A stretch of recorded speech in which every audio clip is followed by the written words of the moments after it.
안녕하십니까, 이중구 소장입니다. 이번 시간에는요 3월 셋째 주 장세 분석을 통한 포트폴리오 점검 및 유망 관심 종목에 대해서 진단하는 시간을 갖도록 하겠습니다. 먼저요, 지난 금요일 종합지수를 살펴보게 되면요, 코스피 지수는 19포인트 하락한 2661포인트로 약세 마감이 됐지만요, 체감 지수는 오히려 좋은 편이었죠. 상승 종목이 583개로서요, 하락 종목 274개, 2배 이상 종목들이 상승을 했다라고 보시면 돼요. 즉 대형주들이 약세를 보인 반면에 중소형 개별 종목들은 상승세를 이어갔다라고 보시면 되고요. 자, 코스닥 지수는 개별 종목 위주가 강하기 때문에 오히려 상승이죠. 2포인트 상승한 891포인트로 마감이 됐어요. 등락 종목수 상승 종목이 913개, 하락 종목이 462개죠. 자, 우측 하단을 보면요, 이 코스피 시장, 코스닥 시장의 이 시가총액 상위 종목인데요. 자, 업종 대표주라 할 수 있는 삼성전자라든지 LG에너지솔루션, SK하이닉스 대부분의 종목이, 그쵸? 시가총액 상위, 코스피 시장에서 10개 종목에서 상승 종목이 딱 하나밖에 없네요. 카카오, 그죠? 그만큼 대형주들이 약세를 보였다라고 보시면 되고요. 자, 오른쪽에 코스닥 시장에 이 시가총액 상위 22 종목을 봐도 전체 22 종목 중에서 상승 종목이 7개, 그죠? 오히려 이 상승 종목이 전체를 따지더라도 913개로 2배가 더 많은데도 시가총액 22 종목에는 오히려 상승 종목이 오히려 반으로 줄어드는 그런 모습. 그러니까 대형주들이 좀 쉬는 그런 모습인데, 자, 이러한 현상이 벌어지는 것은 글로벌 증시 하락 영향이죠. 지난 금요일날 아시아 증시를 보면은 일본이 2% 넘는 약세 마감했고 대만도 0.9% 하락 마감을 했어요. 자, 하지만 중국은 0.4% 상승 마감했지만 한 주 동안에 4%가 넘는 약세 흐름이죠. 단기 낙폭에 따른 반발 매수세가 들어왔다라고 보시면 돼요. 자, 새벽에 주말에 마감된 미국 증시를 보면은 다우 지수가 0.6% 하락했고 나스닥 지수도 2%가 넘는 약세 모습이네서 한 주 동안에 나스닥 지수가 3.5%, 다우가 2%, 일본이 3.1%, 중국 증시, 대만 증시가 한 2% 넘는 약세 모습을 보였는데요. 자, 그러면은 국내 증시 그도 나름대로 먼저 많이 하락했다라는, 그죠? 바닥 인식론이 나오면서요, 이 코스닥 지수가 한 1% 하락에 근처고, 그리고 이 코스피 지수는 한 1.9%로 조금 선방을 해주는 그런 모습인데요. 특히 미국 증시에서 우리가 마이크론 테크놀로지 메모리 반도체 회사죠. 자, 지난 주말에 3.8% 하락을 해서 한 주 동안에 11%나 하락했어요. 자, 우리가 마이크론 테크놀로지가 왜 중요하냐 하면은, 그죠? 삼성전자, SK하이닉스에, 그죠? 이 영향을 많이 미치기 때문이에요. 그래서 마이크론 테크놀로지가 지난 한 주 동안에 큰 폭의 약세를 보이면서 하이닉스가 좀 추세가 이탈되는 모습이 있죠. 6% 넘는 하락을 보였고 삼성전자도 지수 대비해서 소폭 더 하락이죠. 2.1% 하면서 지수 대형주들의 약세가 이어졌다라고 보시면 돼요. 자, 이렇게 이 글로벌 증시가 뭐 하락하는 영향은 뭐 오늘 어제 뭐 이렇게 나온 얘기는 아니죠. 자, 가장 큰 것이 인플레이션 우려예요. 그죠? 지금 우크라이나 사태가 좀 길어지면서 원자재 가격이 상승, 그죠? 거기에 따른 인플레이션. 또 요번에 금요일날 발표한 미국의 2월 소비자 물가 지수가 전년과 대비해서 7.9%나 올랐다래요. 그러면서 이 1982년 1월 이후 최고치를 기록했다. 그러니까 인플레이션. 자, 그러면서 원자재 가격 상승에 따라서 경기 침체가 가능한 그런 가능성이 있다. 그래서 스태그플레이션이 이루어질 수 있다는데, 지금 골드만삭스에서 나온 내용을 보면 올해 미국의 경쟁 성장률 전망치를요, 종전 2%에서 1.75로 하향 조정을 하고 있다. 이런 우려감이 계속적으로 커지고 있어요. 자, 하지만은 유가는 좀 진정되는 국면이죠. 아랍에미리트 연합하고 이라크 등의 원유 증산을 검토를 하면서 지난 목요일인가요? 수요일인가요? 130달러 배럴당 상승했다가, 뭐 물론 금요일에는 한 3달러 올라서 109 6달러로 마감됐지만 좀 안정세를 이루어지고 있고, 또 이 인플레이션에 따라서 금리 인상 여부를 결정하는 FOMC 회의가 이번 주 목요일 날, 그죠? 우리 한국 시간이에요. 아마 0.25%포인트가 인상될 가능성이 크게 지금 전망이 되고 있는데, 과연 이렇게 됐을 때 시장 반응이 어떻게 되느냐가 상당히 중요하다. 우리가 지난번에요, 1월 달에 코스피 시장 기준으로 2600포인트를 바닥을 형성을 했을 때 그것이 가바닥이고, FOMC 회의가 열리는, 그죠? 그 이후로 진바닥이 나올 것 같다라는 말씀을 드렸는데, 아까 말씀드린 우크라이나 사태로 인해서 이 원자재 가격의 상승에 따라서 이 경기 침체, 이러한 부분 때문에 조금 더 늦출 가능성이 있지만, 저는 추가적인 하락, 2600포인트를 크게 깨고 훼손될 좀 가능성은 아직까지는 낮지 않나라뇨. 그런 말씀 드리는데, 하지만 조금 더 길어질 가능성, 박스권이 조금 길어질 가능성은 우리가 염두에 둬야 된다. 자, 미국뿐이 아니고요. 지난주 유럽중앙은행에서 기준금리를 0%로 동결을 하면서 기존 자산 매입 프로그램, 테이퍼링이라고 그러죠. 이 채권 매입 종료 시기를 3분기로 앞당겼다. 그죠? 이 긴축 정책을 이제는 이 유럽에서도 이제는 실시를 하겠다. 그죠? 이러한 긴축 정책 우려는 아마 좀 더 이어질 수 있지 않나라뇨. 그런 말씀을 드려요. 자, 그리고 이러한 긴축 정책이 좀 더 확산될 수 있는 우크라이나 사태, 그렇죠? 지난번에 러시아의 고위급 협상이 결렬이 됐지만은 이 전쟁이 지금 길어지고 있어요. 그러면서 이 우크라이나 대통령이요, 지금 러시아가 주장하고 있는 이 크림 반도하고 친러 분리주의 반군이 공화국에 대해서요, 이 러시아와 협상할, 그렇죠? 타협점을 찾을 의향이 있다라는 인터뷰를 공개를 했죠. 그러면서 정치적 해결 가능성이 높아지고, 또 아까 말씀드린 대로 무력 충돌이 길어지면서 시장에서 이제는 그 영향, 내성이 생기면서 이 추가적인 하락, 영향은 크게 미치지 않는, 축소될 가능성이 상당히 크지 않나. 자, 러시아가요, 서방 국가의 경제 제재로 인해서 16일이죠. 아마 이 국채 상한이 한 8,500억 정도가 돌아오는데, 아마 이 디폴트를 선언할 가능성이 높다. 물론 이제 30일 유예 기간이 있지만은 디폴트 선언, 그러니까 아마 이번 주 후반에 16, 17일 그 전후로 해서 시장에 좀 변동성이 나오지만은 오히려, 그렇죠? 아마 지수상으로는 좀 바닥을 형성하는 모습이 나올 수 있지 않나. 하지만 여기서 급반등하기보다는 조금 더 지루한 행보 장세. 그러면은 오늘 지난 금요일 주가 움직임처럼 좀 대형주들은 쉬어주고 중소형 개별 종목들, 재료를 포함한 종목군들의 움직임이 좀 더 나타날 수 있지 않나라뇨. 그런 말씀드려요. 또 하나 우리가 좀 판단할 수 있는 부분이요, 지난 목요일 날, 그죠? 예, 선물 옵션 만기였어요. 우리가 외국인들의 매도세가 좀 나올 수 있다라는 말씀을 드렸는데, 단일가, 장마감 단일가에 한 4천억 정도 외국인들의 매도세가 나왔지만은 오히려 지수는 상승을 하고 대형주들의 주가가 올라가는, 단일가에서 오히려 상승하는 모습이 나타났어요. 그만큼 좀 어떻게 보면 또 내부적인 흐르는 힘은 좀 강하지 않는데, 자, 그렇게 선물 옵션 만기 이 장마감 단일가에 매도세가 나오면 그 다음날 다시 좀 매수를 해주는 모습이 나타나는데, 오히려, 그죠? 요것이 이제 지난 금요일 날 수급 사항인데, 거래소 시장 쪽에 외국인들이 거의 7천억 가까이 6,800억대 매도를 했죠. 그러면서 대형주들의 약세 모습이 나타났어요. 자, 그러면 요 부분이 봤을 때요, 이건 이제 한 주간의 외국인 수급 사항인데, 외국인들이 거래소 시장에 2조 7천억대, 코스닥 시장에 2,200억대, 선물 시장에 9,500억, 좀 매도가 좀 활발하게 이루어졌기 때문에 아마 약간 말씀드린 대로 이번 주 큰 이벤트가 있는 16, 17일 전후로 좀 지수는 좀 어느 정도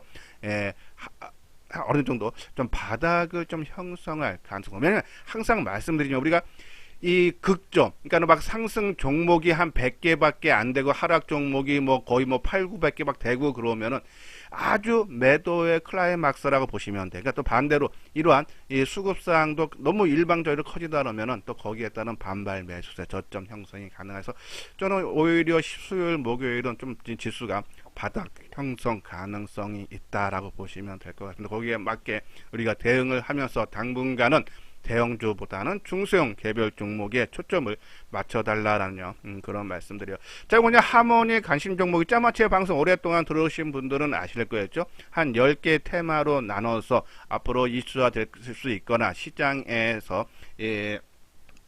부각이 되거나 아니면 실적이 뒷받침되는 그런 종목군들인데요. 자, 지난 금요일에 좀 가장 부각이 됐던 부분들이었죠. 우리가 20대 대통령 선거로 인해서 윤석열 정책 수혜주죠. 뭐 원전이라든지, 그죠? 예, 건설이라든지 이러한 종목군들이 지난 목요일에 이어서 이틀 연속 강세. 여기 보면은 우리가 원전 관련주들, 이 한전 기술이 한 6.3%. 한전 KPS도 한 11%. 뭐 이제는 이 종목군들을 따라 사는 거는 부담이 되지만 저는 좀 갖고 만약에 좀 길게 보시는 분들은 끌고 가도 된다. 그죠? 지금 아마 차트 모양을 보도요. 한번 차트 모양을 볼까요? 거의 뭐 바닥권에서 좀 새롭게 좀 움직이는 그런 모습. 그러니까 지금 이게 단기적으로 일봉상으로 보면은 한전 KPS 같은 경우가 그죠? 11% 넘는 상승의 모습을 보여서 지금 단기적으로 새롭게 진입하는 거는 부담이 되는 그런 모습이지만은 좀 월봉상으로 보면은 이제 오랫동안의 하락을 해서 바닥을 다지고 모습 특히 지난 2011년도에 그죠? 이것이 3월, 4월, 5월 거래량이 한번 크게 실렸어요. 그죠? 자, 그러면 단기적으로 이 5만 원 전, 그러니까 4만 5천 원에서 5만 원 사이에서 이 물량을 소화하는 모습은 나와서 좀 조정을 받겠지만은 충분히 좀 길게 본다면은 충분히 돌파 가능하지 않나. 원전 기술도 그죠? 원전 기술은 월봉상으로 좀 상당히 움직임이 좋은 모습이 좀 더 끌고 가도 하지만 단기적인 관점에서는 그죠? 조금 물량을 뭐 올라올 때도 줄여주는 거 맞지만 좀 긴 흐름으로는 추가적인 상승 여력이 있다라는 그런 말씀드려요. 자, 우리가 대통령 선거 지난 수요일 날 있었는데요. 자, 과거 대통령 선거 이후에 이 주가 종합지수 움직임이 어떻게 됐냐면 자 1981년 이후 8번의 대선이 걸쳤는데 이 1997년과 98년 우리나라 외환위기죠. IMF 그리고 또 2007년과 8년에는 미국 외국의 글로벌 금융 위기죠. 이때를 제외하면은 거의 1년 뒤에 1년 동안에 주가가 상승했다고 해서 이 대선이 그죠? 아마 좀 효과는 조금 더 지속성을 갖고 우리가 조금 대비를 해야 되지 않나라는 그런 말씀드려요. 자, 그리고 이제 반도체 아까 말씀드린 대로 마이크론 테크놀로지가 지난 한 주 동안 낙폭이 심화돼서 동반 움직임이 나타나는 SK 하이닉스도 6% 시장 대비 3배나 넘는 하락세 6% 하락세 보였죠. 그러면서 전반적으로 반도체 종목군들도 약세 흐름이 나타나고 있어요. 자, 하지만 지금 최근에 나오는 부분 보면은 반도체 업황 회복에 대한 리포트도 지금 꽤 많이 나오고 있어요. 그런 부분에 봤을 때 아까 말대로 글로벌 증시 하방 압력에 의해서 업종 대표주다 보니까는 좀 낙폭이 심화되고 또 마이크론 테크놀로지 주가 하락 영향을 동반적으로 받고 있지만은 우리가 장비주들 우리가 이제 유진테크 좀 최근에 가서 말씀을 많이 드리는데 유진테크 같은 경우는 상반기에요 좀 수주권이 많이 나올 수 있다 그랬어요. 그리고 또 올해 실적도 상당히 좋아지고 그런 모습 때 오히려 지금 바닥권에서 전혀 못 움직일 때 조금 관심 뒷부분 다시 한번 설명드리고 자 네페스가 지난 4일인가요? 저 4일날 이 4분기 실적 발표를 했는데 시장 대비해서 예상치를 크게 하회하는 모습이 나오면서 적자가 크게 나왔죠. 하지만 올해 흑자 전환, 그러니까 턴어라운드가 기대가 되면서 이 4분기 실적 실적 발표 역량이 월, 화 나왔다가 목금에서 좀 안정된 모습죠 나오고 있다. 그래서 저는 반도체 좀 끝난 것 같지는 않다라는 그런 말씀드려서 오히려 뭐 유진테크 같은 경우는 바닥권에서 조금 계속적인 매수. 그러니까 만약에 내가 반도체 종목이 없다 그러면 좀 유진테크죠 일부 좀 비중을 늘려도 되지 않나라는 그런 말씀드려요. 자, 그리고 우리가 보면은 이 하모니 포트폴리오 중에서요. 반도체하고 이 스마트폰 부품주, 자동차, 그리고 5G 통신 장비주들이 동반적인 움직임이 나타나는데, 자, 이 반도체가 쉬면서 스마트폰 부품주도 당연히 좀 조정이 나오는데 또 개별적으로 이 삼성전자가 새로 출시한 갤럭시 S22, 그죠? 요 부분에 처음에 출시했을 때는 흥행이 나온다라는 전망이 많았는데 최근에 이 게임 오티마이징 서비스, 그러니까 GOS라는 논란이 벌어지고 있죠. 이 얘기는 GOS라는 것은 고사양 게임을 실행을 하면은 인위적으로 GPU 등 성능을 조금 낮추는 그런 모습인데, 그래서 이러한 논란이 벌어지면서 흥행에 좀 차질이 생기는 것이 아닌가, 그러한 우려감으로 스마트폰 부품주들도 약세 보이고 있어요. 자, 하지만 그래서 좀 동반적인 흐름이지만은 이 폴더폰 관련주 파이테크닉스, BH 지금 뭐 시장 흐름에 따라 약세 보이지만 요 부분들은 계속적인 살아 있다라고 보시면 되고요. 그렇죠? 자, 그리고 자동차는 이번에 우크라이나 사태의 가장 큰 피해주로 느껴지면서 주가 크게 하락했죠. 하지만 오히려 러시아가요, 우리 한국을 비우혹으로 지정을 해서 이 현대차 그룹의 타격이 불가피하지만 주가는 그래도 나름대로 하방 경지서 더 이상 빠지지 않는다. 이미 주가의 선방이 돼서 감해도 상태다라고 보시면서 바닥권 인식이 그만큼 강해지고 있다. 자, 그중에 자동차 중에 자율주행이 현대오토에버, 그렇죠? 현대차 그룹이 소프트웨어 강화를 위해서 2030년까지인가요? 12조 원 투자를 하겠다. 그죠? 거기에 따른 수혜. 그죠? 그래서 현대오토에버. 흐름이 양호한데. 자, 최근 움직임이 있다가 어제 조정을 봤는데 크게 빠질 폭은 우리가 이제 회원분들한테 문자를 보내드렸듯이 더 크게 빠질 폭은 없다. 한번 현대오토에버를 한번 볼까요? 그렇죠? 요번에 좀 조정을 받는다. 우리가 이제 의미 있는 지지대인가, 어차피 이제 주가가 이제 상승을 했어요. 그래서 이제 대량 거래가 터졌던 가격대라든지 아니면은 이동 평균선이라든지 아니면 정고점이라든지. 자, 그러면 때 이제 이동 평균선은 지금 하락세에서 멈춰서 이제 조금 고개를 트는 모습이지 아마 상승 전환이 될 거예요. 자, 그러한 부분에서 대량 거래가 터졌던 요 가격대, 중간 가격대. 그러면 한 11만 5천 원 정도, 그죠? 11만 5천 원, 6천 원 정도에서는 오히려, 그죠? 한번 조정이 좀 마무리되지 않나. 그래서 의미 있는 지지선은 11만 5천 원, 6천 원 정도가 된다라고요. 보시면 될 것 같습니다. 자, 그래서 자동차 좀 바닥권 확인 과정에 있다라고 보시면 되고, 오히려 이제 반대로 시장 흐름에서 좀 반대 움직임은 K 콘텐츠, 엔터주 같은 경우는 카카오가 SM 인수한다 그러죠. 그래서 최근에 이 SM 움직임이 좋고, 또 이 하이브 같은 경우는 BTS가 서울 공연을 했어요. 거기에 따른 그러니까 공연 재개해서 지금 엔터주 4인방들 상당히 움직임 좋죠. 저는 추가적인 상승 여력이 있고, 또 드라마 제작하는 거는 최근에 중국에서 한국 드라마를 방송을 지금 해주고 있어요. 그래서 한알령 해제 기대가, 그래서 이 스튜디오 드래곤 같은 경우도 좀 저점 대비 상당히 많은 폭을 났죠. 그런 부분들. 또 게임주 같은 경우는 윤석열 당선인이요, 정책 중에서 가상화폐 디지털 산업진흥청을 설립을 추진한다 그러죠. 그러면서 가상화폐라든지 NFT라든지 이러한 것들이 부각이 되면은 아마 이 게임주들 움직임도, 그죠? 다시 나올 수 있어서 K 콘텐츠, 엔터, 드라마, 게임 계속적인 관심 필요하고, 또 위드 코로나도 마찬가지죠. 여행, 항공, 의류, 화장품. 지금 일일 확진자는 계속적으로 증가를 하고 있지만 정부는 방역을 계속적으로 완화를 하고 있어요. 지난주에, 그죠?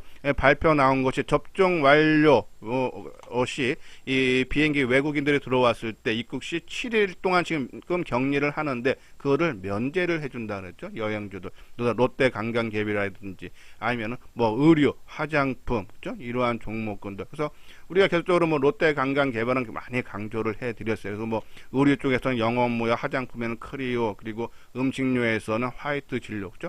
계속적으로 이런 종목, 그러니까 이제 한 2, 3년 동안에 상당히 힘들었던 국면이 이제는 해소 국면, 엔데믹으로 간다, 그죠? 그러한 부분들에서 뭐 단기적으로 좀 올라간 부분은 좀 부담이 되지만은, 그래서 만약에 이제 신규로 노려보시는 분들은 이제 우리가 이제 전략을 택할 때 내가 이제 이 종목, 우리가 위드 코로나 바닥권에서는 어떻게 될지 몰라서 못 샀는데 이제는 확실하게 이제 좋은 줄 알겠다. 주가 올라갔는데 주가 올라간 것이 조금 부담이 된다 하시는 분들은 내가 사고자 하는 물량에 한 10%고 20%만 사놓고 또 나중에 이제 조정을 충분히 받으면 그때 다시 들어가는 입장으로, 그러니까 내가 이 종목은 앞으로는 계속적으로 시장에서 부각이 된다라는 그러한 생각이 드는 종목군들은 단순히 올라가서 부담된다면 내가 사고자 하는 물량에 먼저 발만 담근다는 차에서 일부만 들어가는 겁니다.